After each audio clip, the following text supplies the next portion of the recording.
Hey, how we doing? Happy Monday to you.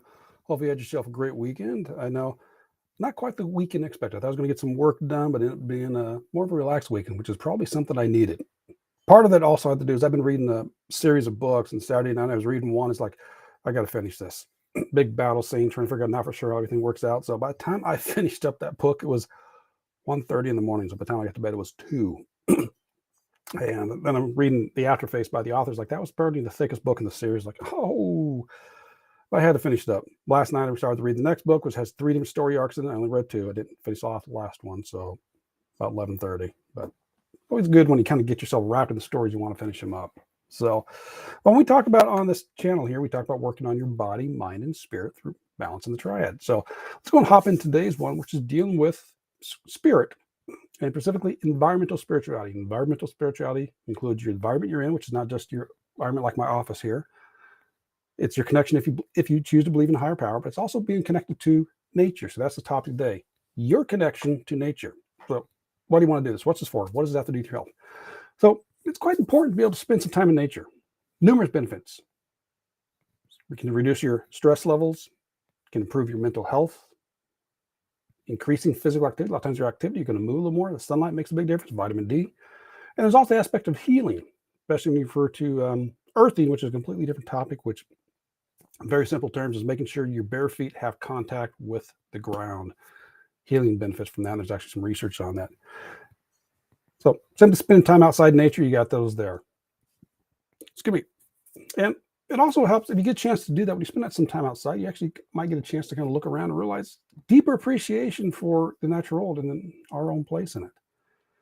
So what are some simple ways you can connect with? A lot of these aren't fancy, just hiking, camping, gardening, go out and do some bird watching. Even small activities, just like going for a walk, say in the local park, or even just sitting and going outside. Can you walk around a little bit in your neighborhood? Sometimes just sitting outside, listening to the sounds of nature can help us kind of feel more connected. But sometimes you got to be able to find their spot for that. And if you can't do that, at least maybe bring some plants indoor. Have some plants inside, so that way you bring the outside in, have that connection there. You'll definitely notice if you have, well, let's take this here. Have you ever gone to a place or a friend's house to where they do have a variety of plants in there? And is there a different feel when you walk in versus to a house that has nothing? A lot of times there is. I got a friend's place. I know she's had several of her friends comment the difference about the energy of her house feels good. Part of it is her energy, but at the same time, she's got a lot of plants around there. Give her a bad time at having the jungle. But it does help create the energy in the atmosphere. And other than plants, you also have your pets. You get a chance to spend time with your pets or your animal companions. That's definitely a chance to spend some time with nature. And part of this also may allow us to, especially in the spirituality aspect, recognize their interconnectedness with living things.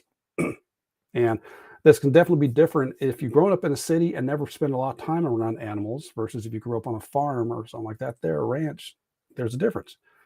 But when you kind of spend time in nature, you can say that kind of see the interconnections of all things. You understand the ecology about how this animal helps this one, how like the bees help to pollinate the flowers and the plants. The plants help to feed this, and it's a whole little cycle in there, which you might start to see if you start spending some time in nature. And when you do that, you can also understand you're not separate from nature. It's actually part of it. I know Desmond Morris, he had to call the human animal because in a sense, human animal.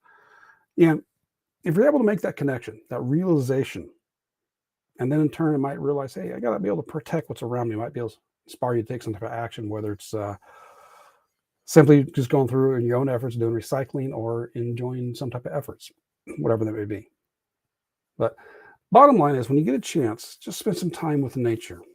And today is the first day of spring, so happy spring to you. And as the weather starts warming up here in the northern hemisphere, that's a chance for more people to actually start spending some time outside. So take advantage of that. I know for me, most of my exercises are resistance training, so I'm indoors, but yet I've also gone for the walks outside on my off days. So I had some times where, yes, I've simply bundled up and gone outside, and sometimes I don't feel like it. Right now, as the weather gets warmer, yeah, I will start spending some more time directly outside. Get the benefit of the connection to the earth, to nature, vitamin D, get some sunshine in you. All of it has a wonderful way to connect with yourself. So what are the ways, let me know in the comments, kind of continue this little bit of conversation back and forth. And what are the ways that you connect to nature? Is it going for a bike ride? Is it going for a run? Is it a walk? Can you take your dog for a walk? Do you like to go camping? Do you sit outside? What is the way that you like to connect with nature? And let me know that in the comments, because all of us have our own individual ways. Or do you simply sit inside the house, surrounded by your plants, especially if you're in an apartment in a big city? You got plants and you got your animal companions around you. What is it you like to do? Have yourself a great start to the week and great start to spring, and I will catch you on Wednesday. So take care and balance into you. Bye-bye.